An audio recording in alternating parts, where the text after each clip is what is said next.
This is a World Cup preview of Group F, which consists of Argentina, Bosnia and Herzegovina, Iran and Nigeria.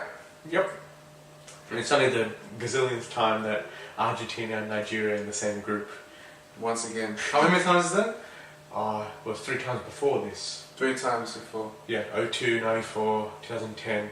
Just must get sick of each other. We know FIFA's corrupt, but we're probably this corrupt that they get the same teams in the same Argentina and Nigeria?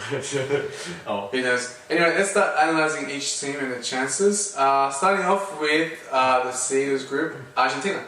Argentina. So, one of the pre-tournament favourites. Rich history, 2 titles. They really haven't won it in a long time, so I haven't won anything for a long time, but they're a very, very strong team and one of the favourites, as you say. Last 2 World Cups have been bunged out in the quarterfinals. By the Germans. By the Germans, and what the other time? Both by the Germans? What's the Germans? One by 4-0. Yeah, exactly right. Both of them by the Germans. And 4-0. Wow. I didn't realise that until now. Finished top of qualifying. It was quite easy, especially the fact that Brazil wasn't there in qualifying that campaign. Yep.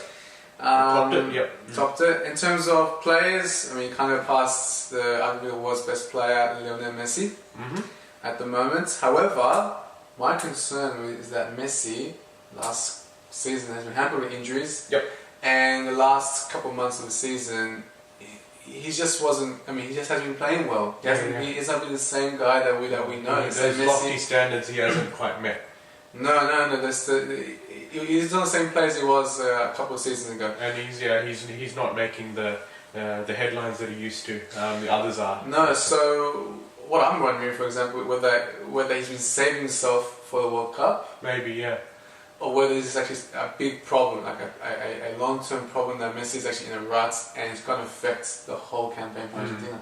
Well, one of the more positive things about the new coaching staff that have come in, I mean, since the Maradona debacle of 4 years ago, the formations and just the way that the game is being played by Argentina and the fact that Messi's the captain and the talisman, everything's centred around him and everything's going through him, and that's why it should be. He's the world's best, so that's going to help a lot. But the problem with Argentina is that they are imbalanced. When it comes to attack, they're great. They've got great players in attack. When it comes to defence, they don't have that top-notch players there. Especially in central defence. You've got guys like Zabaleta on the wings and things like that, who wonderful play for Manchester City. But central defence, goalkeeper as well. So that sort of area. Mascherano is very solid in front of the defence as well. Yeah, so I can see Argentina conceding a fair number of goals, but it'll be up to the attack to actually make up for those.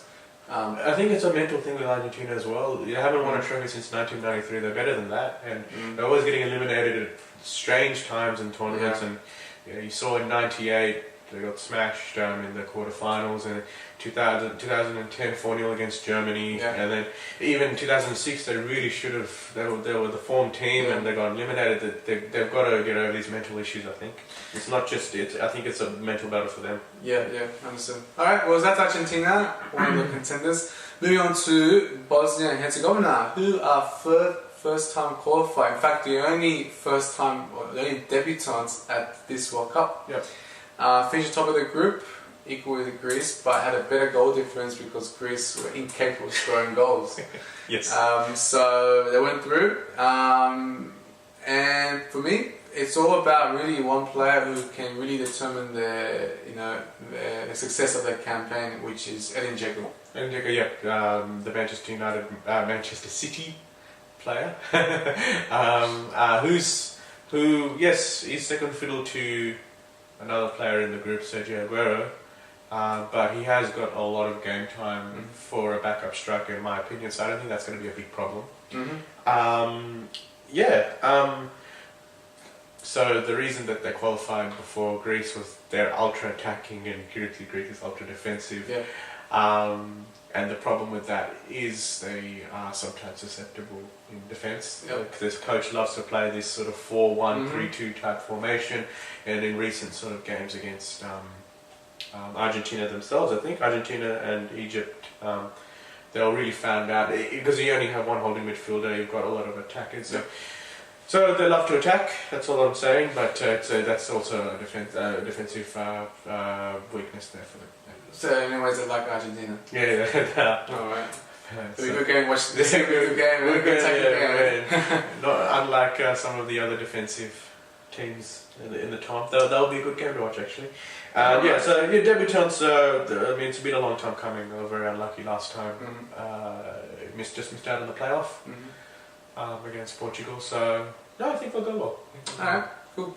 Moving on to the next team, which is Iran, who are at the 4th World Cup, but have always exited in the group stage. Yep. But they finished first on top of the group in Asian qualifying. They finished very quickly, very not quickly. They finished very strongly in their qualifying campaign. And there's a young kid in the team that Carlos Queiroz has got in, and he plays for Charlton Athletic these days. Yep. His name is Gucci Nadad, Yep. and nickname Gucci.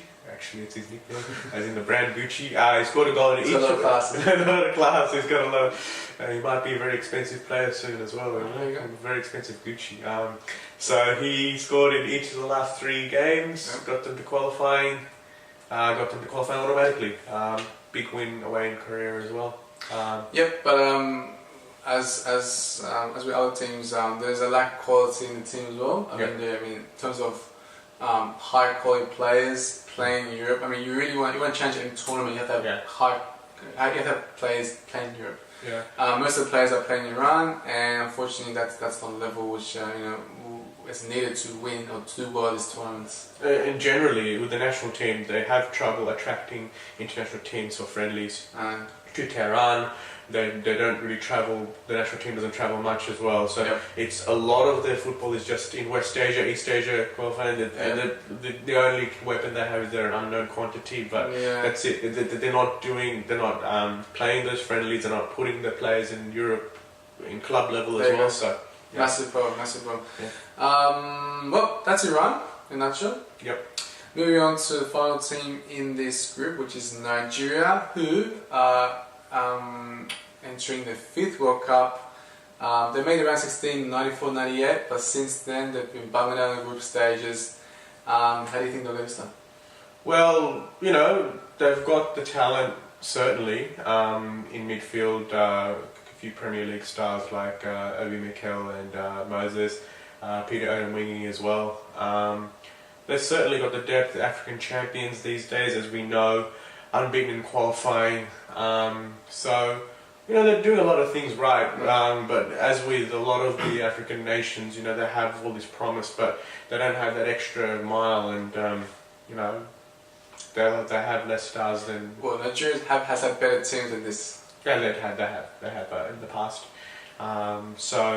But this time it's an easier group, so it might be an opportunity for them, because sometimes the other times they've had some really bad draws. I mean, they've always had Argentina in their group, but they've always had another hard team as well. This time, maybe there's a chance they'll get out.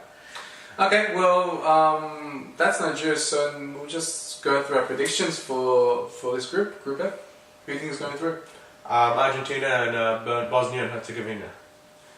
And I say the same thing. Argentina 1, Bosnia is going to be 2. Okay, that's Group F. Thank you. Thank you.